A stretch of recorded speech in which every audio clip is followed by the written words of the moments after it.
Episode 180 of the Read to Lead podcast is brought to you in part by cloud accounting software FreshBooks, where you can try their software free for 30 days when you go to freshbooks.com/read to lead and enter Read to Lead in the How Did You Hear About Us section.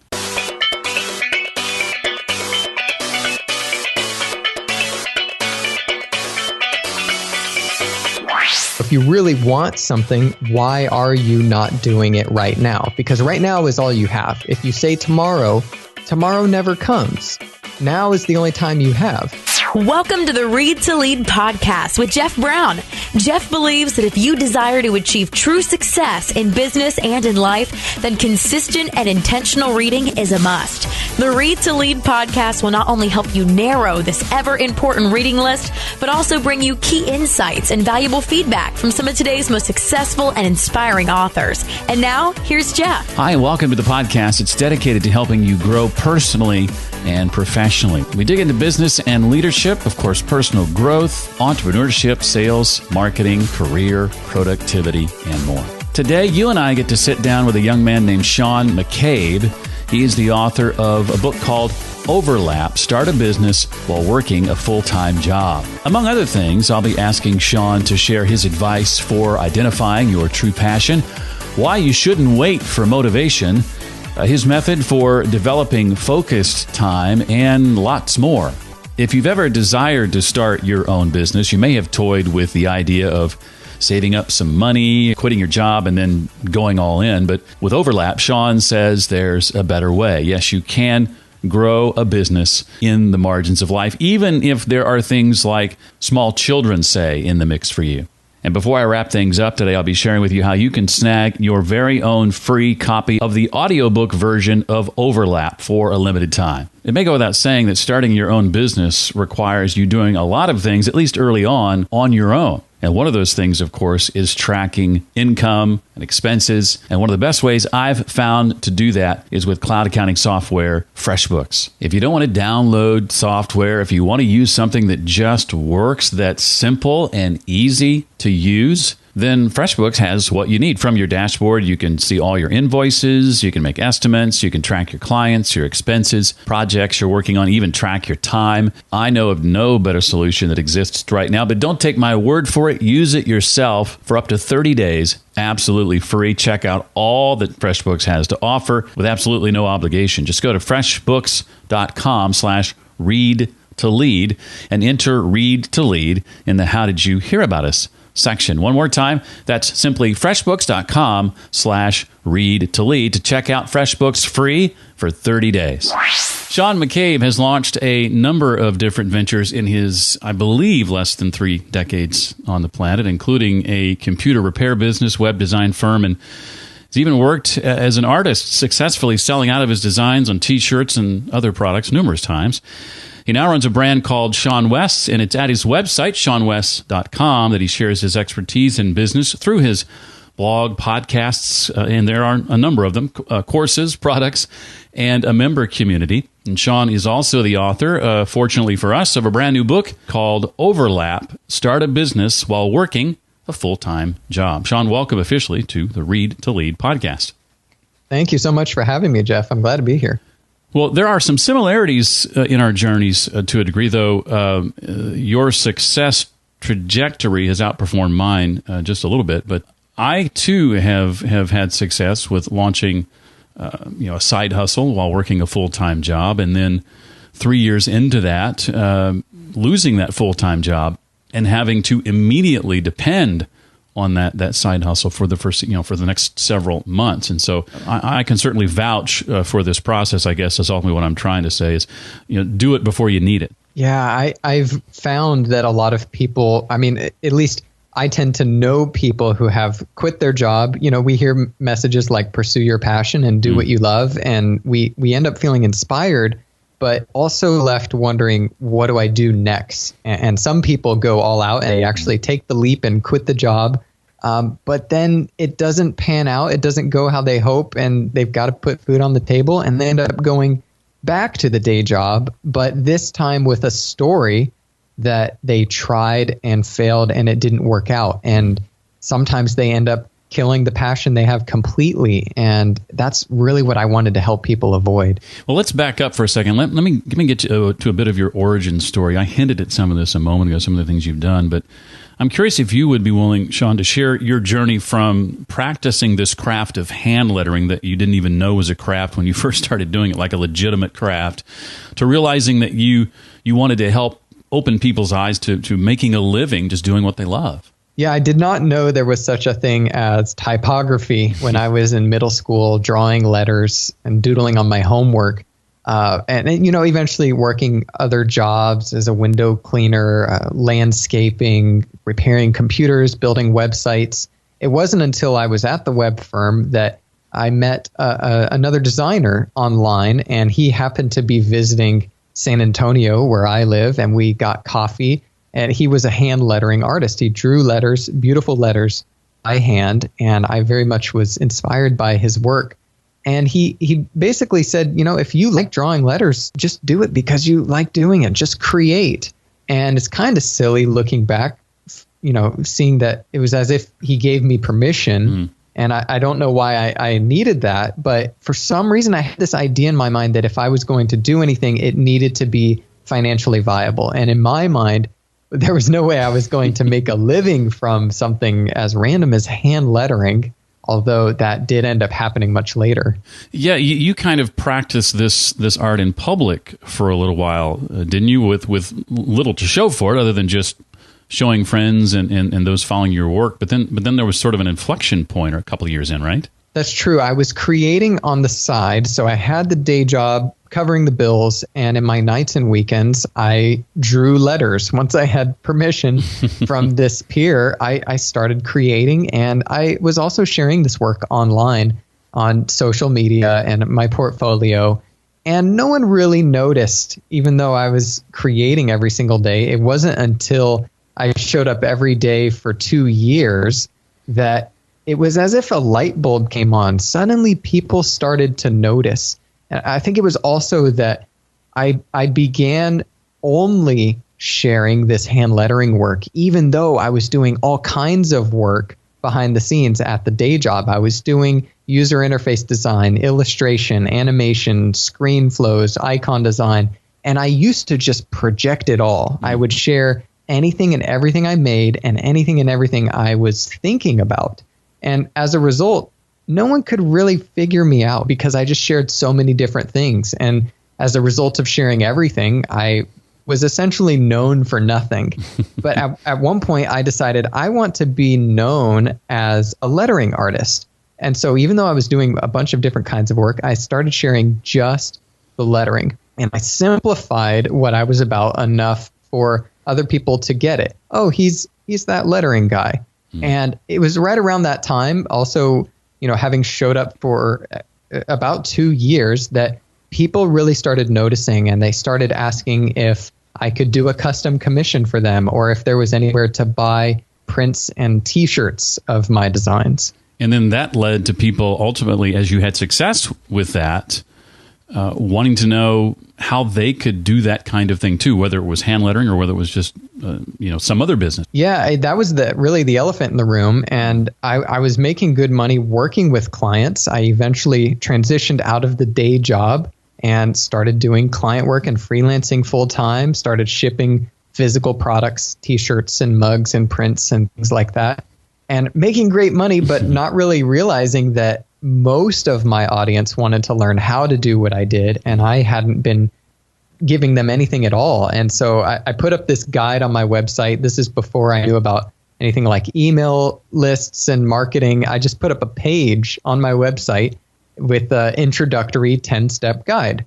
And over the course of the next year, I looked at my analytics, and about 200,000 people read that guide, and very clearly indicating there was interest here. And what I saw was room to go deeper, given that I had a lot of experience with working with clients in the past, things like design contracts and licensing and client communication and pricing and all this stuff that artists didn't really know. It wasn't stuff that they learned along the way, even though I realized this is critical. You have to know how to do this stuff if you want to make it as an artist, if you want this to be a career. And so I put together this online course. And unlike a lot of courses that were out there that taught people how to draw, my course that was called Learn Lettering, it taught people how to draw, but it also taught them the business side of art.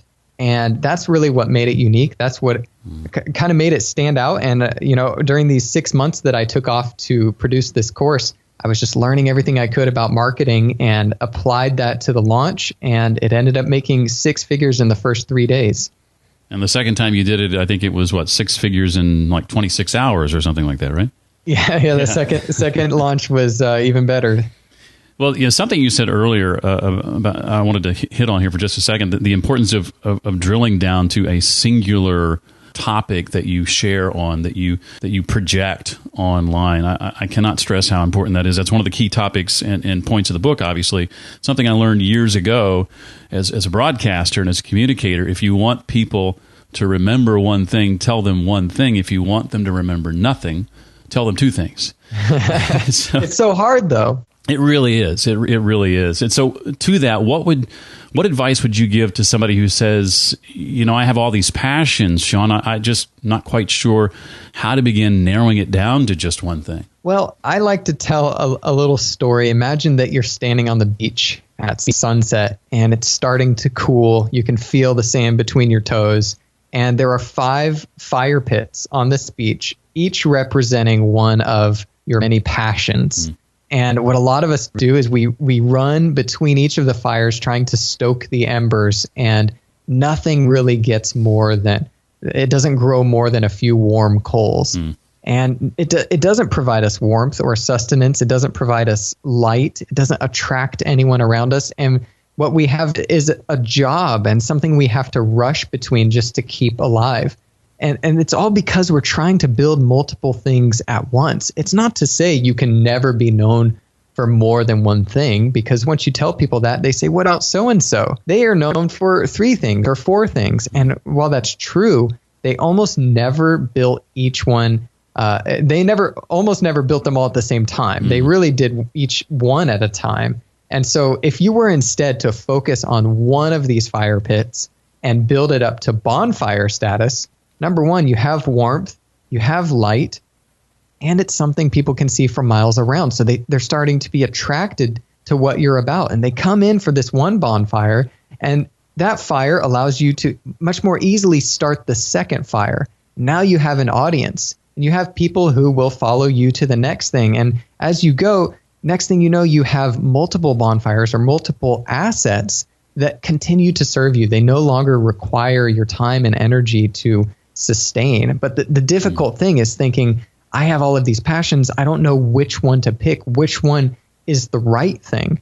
But really, it doesn't matter, because you look at the rest of your life coming up. If you imagine your life like a video, a YouTube video with the playhead, the little red dot along the timeline, that on the left is where you're born and on the right is where you'll die. And in the time you have left, there's almost certainly going to be more than just one season.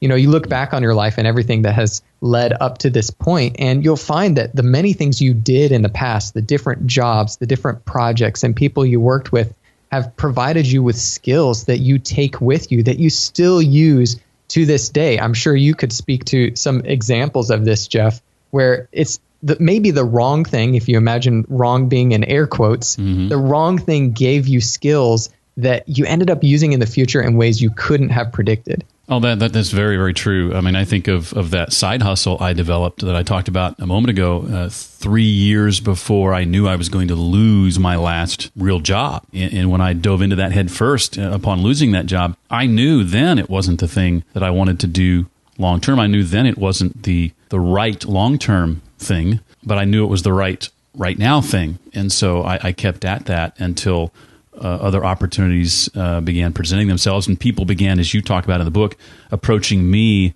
for help with things that I didn't really even sense or realize that I was as qualified as I was to help people with those things, until they started asking for those things. So that's when I made that shift from the then side hustle to this new thoughts about different streams of income in a completely different area. Isn't that cool how you focus on one thing and gradually people come to think of you and they think of this thing that you curate or focus on or project. But after you do that for an extended period of time, eventually this thing that you're curating, and I'm using that word to mean selectively projecting a single focused thing, eventually they encounter that thing in the real world. You're not even there. It could be on a social media post. It could be in a magazine. It could be on a show. They encounter this thing that you curate and you focus on, and immediately you pop into their mind because you're so clear on this thing. Every instance of whatever you're focusing on becomes an advertisement for you in the world. Yeah, absolutely. I love the way you frame that. Well, so we've got, let's say, a full-time or a day job, peacefully coexisting with a side hustle. Share your feelings on a person's day job feeding into their passion. Can there or should there be crossover between the two?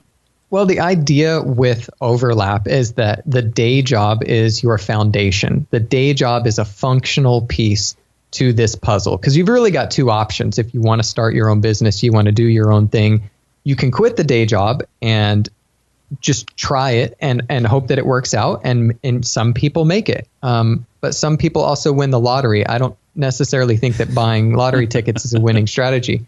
I'm just more practical than that. And, some of us have families to support, and we can't just be taking these big risks, depending on where we are in our lives. We need something a little more practical. And so overlap starts with the day job as a functional piece to the puzzle. The day job's purpose is to cover 100% of your bills, all of the bills, everything you need to pay your expenses every month. And it's supposed to be a foundation for building your passion on the side.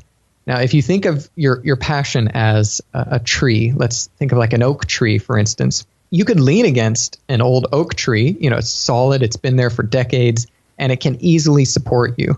But that's like a business that has been around for a really long time. When you've just started something, it's more like a young sapling. And if you finish your day, you're tired, you come home from the day job, and you want to lean against this tree, you're going to crush that young sapling. You need to protect it first. Think of it like putting a little fence around that tree and giving it time to grow organically. And it's this exploratory phase that I think is missing, and what overlap is trying to create. It's giving you a space to do and to try and explore without the financial pressure of you need to make money from this thing right now, because that ends up leading to scarcity mindset. If you just quit your job, you don't have anything paying the bills, and you try and make this work, you're now in scarcity mindset. You've got to find the next watering hole. You're on the prowl. You've got to find whatever you can make. Maybe it's a client who would not be a good client, and it. You see the red flags, but you think, I've got to take this on. I have to, because I've got to make the money. And it ends up being a nightmare client, and you don't want to work on the project, but you're committed to it. There's a contract. I mean, we've all been there, and it just ends up sucking all of the joy out of your work. And, you end up, in a lot of cases, killing the passion. This thing that you once loved becomes something that you hate. And so this day job versus the passion thing, with the context of overlapping, the day job is supposed to cover your bills, period. It's supposed to cover the bills 100%, to give you the freedom to say yes, to give you the freedom to say no to a bad client and not worry about not making the money. And so if you think about the day job in that sense, its job is to provide you freedom. Its job is to provide you the ability to say no in circumstances that are less than ideal. Now, the question becomes, should I look for a day job that involves my passion? And the trouble here is, if you end up spending the energy you need to pursue your passion on the side at the day job, you're going to come home drained. You're going to come home exhausted, and you're going to come home depleted of that kind of energy you need. So the litmus test is this: do you come home from your day job exhausted, or do you come home from your day job charged with the kind of energy you need to pursue your passion on the side? And many people don't even believe that there are good day jobs. If you feel like a day job is just something that is going to be horrible and it's going to suck all of your energy and you just have to work with toxic people and that's how it is, you're in the wrong day job. And I would say in that case, you should quit the day job. But once you quit, you need to get another day job in place. And I would say find one that is outside of the industry of your passion. Because what that's going to do is you're going to be so excited when you get home to pursue this thing. You will have all of the energy you need. And that kind of sort of leads me into this talk of motivation. You mentioned earlier about showing up every day, and oftentimes the thinking is, man, if I could just be motivated like Sean to show up every day and just do the work for 2 years, then I could have some of these same experiences. Speak, if you would, to your thoughts, Sean, on some common misconceptions about motivation. Well, if you ask anyone who really seems motivated, they're going to tell you that it doesn't start with motivation. A lot of people think that motivation is this fuel. Like, I'm not motivated, so I don't take action. But motivation is less of a fuel and more of a result. So once you show up, once you start taking action, the motivation tends to come after that. And so what I recommend is starting with a commitment to show up. It's just something that you schedule. I think it's, I forget who it's attributed to, or if it's maybe we're not sure who it's attributed to. You might know this one, Jeff, but it's a famous writer once said, I write every morning at 9. Do you know the quote I'm talking about? Yes. In fact, I think you reference it in the book, if I'm not mistaken. Yeah.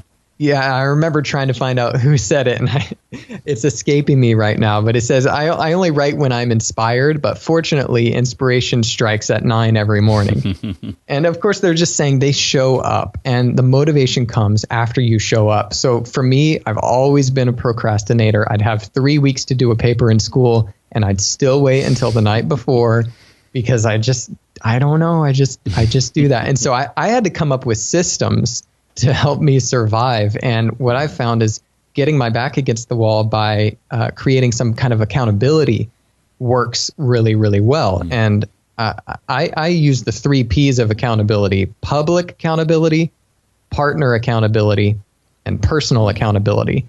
And some of these work better for some people more than others, but all 3 together are really solid. So public is where you tell people in your audience you're going to do something. And the reason that works is because we care about our reputation and we want to appear consistent, because inconsistency is an undesirable trait. And so telling people you're going to do something tends to work well, but others of us don't find that works. So sometimes personal and partner accountability can help, where you find a peer. This is not a coach or a mentor, but someone on your level going towards a similar goal that you meet with regularly, and each of you make sure the other is staying on board with their commitments. And finally, personal accountability sounds like a weird one, but I like to use it along with partner and public accountability. So I tell myself I'm going to do something. Now, most of us don't really mind disappointing ourselves. That's why we say, I'm going to wake up early, and we don't do it. We don't follow through. But when you do it along with these other forms of accountability that work really well, and you follow through for those reasons, you end up strengthening your personal commitment to yourself. So more than likely in the future, you can tell yourself you're going to do something and actually follow through with it. You're talking about motivation following the doing and not the other way around. Probably one of my favorite episodes of this show to go back and refer to is a conversation I had with Seth Godin, who similarly talks about belief or confidence as it relates to doing. He says, we don't take action because we believe because we take action. Do first, believe second. And I think that's sort of partners nicely with what you're saying here in regard to motivation. I really liked the way Sean lays out how he thinks about time. He sees it as a man-made construct, something to give us a sense of bearing. Sean, can you explain what you mean by that? It sounds kind of weird, right? But there really is no such thing as the past or the future. And we have these things because we need a sense of bearing of where we are. What happened before this? What's going to happen? What do we think is going to happen in the future? Just so we have some kind of context. But if you get hit by a bus, there is no tomorrow for you. And the past has already happened. It's not something that you can change. Really, the only thing you have total command over is the now. What can you do in this moment? What decisions are you making moment to moment? And so if you really want something, why are you not doing it right now? Because right now is all you have. If you say tomorrow, tomorrow never comes. Now is the only time you have. But why don't we say, I'm going to do this right now? Why don't we actually go those places we want to go? Why don't we do the things that we want to do? And it's simple, because we filled our time. We don't have time because we filled it. And we're always finding time. Let me see if I can find time. You can't find time because we fill time automatically. It just happens. We never have a gap on, I'm generalizing, of course, but we never have a gap on our schedule and have someone ask us if we're available and we say no. We look on our schedule and say, I don't have any appointments at that time. Yes, I am available. And so our default mode is to fill time. And we're filling time by saying yes. And the only tool we have for creating more time is the 2-letter word no. And we think of no as this negative word. It's a yes is happy, no is sad, yes is good, no is bad. That's the first time I've said that, but I like it because it rhymes. Yes and no are not these emotional words. They are directional. So if you think of yes and no, less like good and bad and more like left and right, you can use them to navigate your life and get where you want to go. And this book is roughly, 75,000 words, is that right? Yes. Sean wrote Overlap, and I'm not giving anything away here, he mentions this in the book, over if memory serves, 14-day period. I would like you, Sean, to speak to the importance of developing focused time, because surely that's the only way you made that happen. A lot of focus. It was definitely the hardest thing I've ever done, and a lot went into preparation for that. Many months leading up to it, I was developing my schedule, first starting with when do I end my day, when do I go to bed, and then when am I waking up? And a lot of us try and combine all of that together into a perfect day that feels like this very overwhelming, complex thing. Like, okay, well, if I'm going to be successful, if I'm going to have my perfect day, I need to go to bed on time, get enough sleep, wake up early, make sure to work out, write 1,000 words a day. And we take this as one big lump and say, I can't do it. And it worked much better for me to break it down into little habits and chaining them together. So one at a time, leading up to this very focused period of a couple weeks where I wrote the book, I essentially defined my success by one thing at a time. First, it was stopping my work. And if anyone else has workaholic tendencies like I do, you might have some trouble there. You know, you're thinking your problem is, I don't wake up early. I need to wake up early.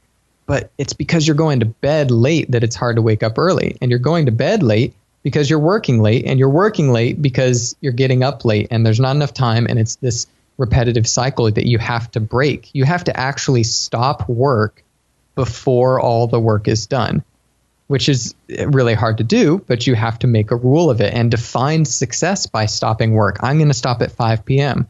Oh, well, I could work a little bit after dinner. Yes, you could, but you've got to start winding down. You've got to make sure to get to bed on time. So first I said, I'm going to stop at 5. And if I stop at 5, it's a successful day. It doesn't even matter if I go to bed late. It doesn't matter if I wake up early. That's a successful day. And that actually took weeks for me to develop. But once I had that, I built off of it. I chained to the next habit. I started defining success by whether or not I went to bed early. Did I shut down at 9 p.m., and brush my teeth and all of the nighttime routine? If I did, then it's a success. Doesn't matter when I wake up. Gradually, it's the wake up time. And so just chaining these together, eventually I built up this routine that allowed me to enter into very, very intense periods of focus where I was able to crank out as much as 5, 8, or 10,000 words in a day. How have you seen, Sean, the act of disciplined writing specifically impact your life and your business? The act of actually writing day in and day out. Well, I used to think writing was boring, and I thought only writers write, and I'm not a writer. So it's that simple. I don't need to write. But as I started looking at all of the things that I did, be it sending out newsletters, recording podcasts, preparing a speech, working on a course, no matter what, everything started with writing. And that's when I started to realize I probably should hone this habit. Instead of saying, only writers write, I started to realize that, no, you're a writer if you write. It's that simple. It's kind of like people think only experts teach. But it's really the people who teach that are seen as experts. It's just that flipped around thing. So once I realized it all started with writing, that's why I decided to structure my day around writing as the first thing that I did. And when I look back, that's the very clear inflection point for me is when I built a writing habit consistently. And it sounds crazy to say, I write 1 million words a year, but if you do some basic math, you realize there's 365 days in a year. 1 million words is really only 2,700 words a day. And if you have a really good writing habit, you can do that in a relatively short period of time. It could even just be an hour or two of focused time. And most people in an 8-hour day, they're not really getting all that much done because they're not focused. And if you can just get even one 90-minute block of focus time, you can accomplish more than other people do in an 8-hour day. And the book Deep Work by Cal Newport is a great resource for digging in deeper to the subject of focus time. And this is probably a good time to mention some of the courses that Sean has on his website. There's 30 Days to Better Writing. There's an audience building course, a value-based pricing course, supercharging your writing, and quite a bit more. Again, we'll put links to that in the show notes. Now, Sean, I haven't really got much into parts 4 and 5 of the book, monetization and marketing. And I do have some questions I want to ask you that aren't directly related to the book, if I may. But before I do that, is there anything else from the book you want to make sure we know, whether it's from those sections or anything else? I think really what I just want people to remember is that it's not a leap. It's a process. It's a transition. And so don't feel discouraged that you don't have it figured all out, and don't feel discouraged that you feel like you have so many things to choose from and you don't know the right one. You can't steer a parked car. So think less about taking the perfect next step and just think about movement and course correcting, because even the wrong next step will lead you to the right next step. That is so valuable to me, and a message that I need to be reminded of. I can get stifled in perfection land, something else that Sean addresses in the book, and so to see that again was helpful to me as I read it over the weekend. Sean, I'd love for you to think about a book or two that you've read recently, last couple of years maybe, that has had a profound impact on you. What books have you read that you go back to again and again that have really spoken to you and where you're at in your business and in your life? Without a doubt, the 10X rule has been life-changing. And the biggest takeaways I have from this book, it's by Grant Cardone, is you start with something much bigger than you initially would have given yourself a goal of, and you break it down, you reverse engineer it. If I told you you need to write a book in a month and you've been thinking, I'm going to get my book done this next year, it changes the way you think. What level of action would you need to take if you're going to accomplish this 10X goal? And it's totally a huge mind shift. You start thinking in bigger and bigger units. If you think of the way I see it is like a sugar cube is a really tiny unit. And some people think in sugar cubes. Some people think in $10 bills. Maybe $100 is a lot of money to you.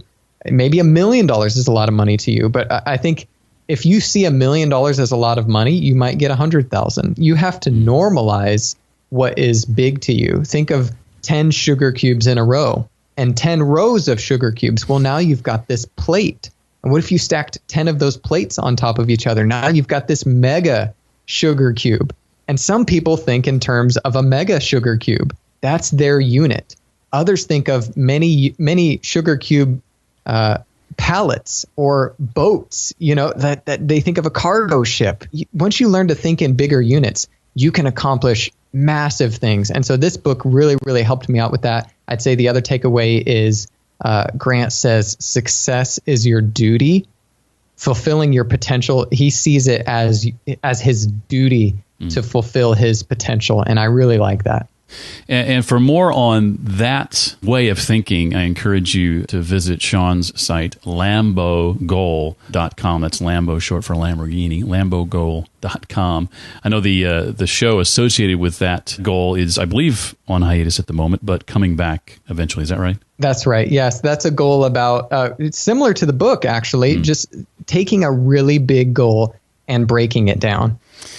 I want to chat with you a little bit about your thoughts on public speaking. It's a question I dig into with just about every guest, as most every guest does a fair amount of public speaking, and you've certainly been doing your share of that lately. If I'm not mistaken, you're speaking at a conference coming up that I spoke at last year called the Tribe Conference with Jeff Goins.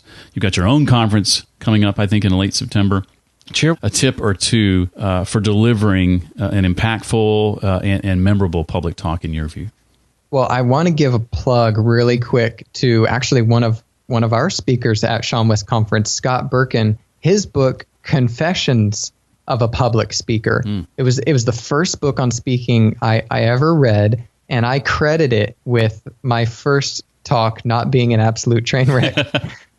It's definitely saved me a lot. He talks about just how it's natural to have a physical reaction to speaking in front of people and maybe having your palms sweat a little bit and feeling the butterflies in the stomach. It made me feel a lot more comfortable and just was packed with really great practical tips on speaking. So again, that's Confessions of a Public Speaker by Scott Birkin. Really, really great book. I would recommend reading minds. So if you're going to give a speech, never guess at who the audience is. Never guess at what they might be thinking. Take the time to talk to people. Obviously, you can't always do that right before a conference talk, but get to know who's going to be in the audience. Sit down, have a conversation, get on a Skype call, talk with people in chat, have a conversation with the people you're going to be talking to, and tell them exactly what they're thinking. When you speak, tell people what they're thinking, what they're feeling, especially the things that in many cases, they haven't even articulated themselves. When you know them really well and you can speak to them what they're thinking that maybe they haven't even put into words, that's when you're going to have their attention. So my recommendation would be to do the best you can to read minds. Well, Sean has been kind enough to offer the audio book version of Overlap for free, and I've got some more details for you on that in just a few minutes. But before I let you go, Sean, I'd love to ask what's next for you? What are you and your team working on now that you're excited about beyond the release of Overlap? A really big project for us, we've actually been working on it for over 3 years behind the scenes, is we've built this what we believe is the best community messaging system in the world, and it's called Community Talk. And this is essentially what has powered our membership site for many years successfully. And it's got the live streaming built in, and it's kind of a hybrid between real-time chat and evergreen conversations. So people can easily find what they're looking for, and you don't have to deal with things like Facebook's weird algorithm of you never know what it's going to show you. And there's all these notifications and things that take you away from the community. We wanted to give people their own platform for their community. And so that's something that we're working on making available publicly as software that people can use. So that's kind of the future for us. I run my own membership site, and I'm torn between do I build this into the site platform and that I'm using and force people to go somewhere else to chat with one another that they don't normally log into every day, or do I do something on Facebook where they're already at? But then there's limitations, as you said, with that, and so it sounds like this may be bridging the gap in a way. Am I articulating that right? You're totally spot on. Okay. This has been the glue to our membership, and it's a premium experience that people actually love to use, and it's yours. You own it, you control it, and it's customizable. It's like people can come back and see what they missed in the time that they were away since they last logged in on the topics that they're interested in. They can zoom in and out of specific topics. They can view it all together in a threaded form. It's pretty exciting, honestly. Well, the book, again, is called Overlap, Start a Business While Working a Full-Time Job. His name is Sean McCabe, and I encourage you to check him out. Links in the show notes for all the ways to connect with Sean. Sean, thank you so much for your time. This was a lot of fun, and I look forward to seeing you at the next Tribe conference here in just a little bit. Oh, that's going to be awesome. I love that conference. And thank you so much for having me, Jeff. If anyone has made it this far into the podcast, I think you'll really enjoy the audiobook. We've done something pretty cool where we provide a link that you can use. It's just a feed link that you can plug into your favorite podcast app. So however you're listening to this now, you can plug that link in and instantly have the full audiobook there. No downloading, MP3s and sync. I mean, we give people the MP3s, but if you don't want to have to deal with all of the syncing, it's a pretty cool experience. Oh, wow. I didn't even know that. That's cool. Well, thank you again so much, Sean. I really, really enjoyed this and can't recommend the book enough. Thanks so much, Jeff. As usual, if you'd like to dig in deeper to today's episode, specifically the links and resources Sean and I talked about, you can visit the show notes page created for this episode. You'll find that at readtoleadpodcast.com/180 for episode 180. I promised you information on how to grab the audiobook version of Sean's new book, absolutely free. You can do that for a limited time when you go to readtoleadpodcast.com/overlap. That's readtoleadpodcast.com/overlap. If you have time today, it would mean a lot if you'd take a moment to rate and review the podcast. You can do that in iTunes simply by going to readtoleadpodcast.com/iTunes, or if you're listening via the podcast app in iTunes, you can do it right there. Otherwise, you can go to readtoleadpodcast.com/Stitcher. I want to say a special thanks to BTH5486, who in iTunes calls the podcast inspirational and gives it 5 stars. Thank you so very much. Finally, please consider giving FreshBooks a try if you haven't already. You can test out 100% of their offerings free for 30 days when you go to freshbooks.com/readtolead and enter Read to Lead in the How Did You Hear About Us section. I am so thankful to you for taking time to listen to today's episode. That's going to do it for this week. I look forward to seeing you next time for the next episode of the Read to Lead podcast. Thanks so much for listening to the Read to Lead podcast. As a subscriber, we challenge you to be more than just a passive listener. Become a vital member of the community. Visit us on the web at readtoleadpodcast.com. Until next time, remember, leaders read and readers lead.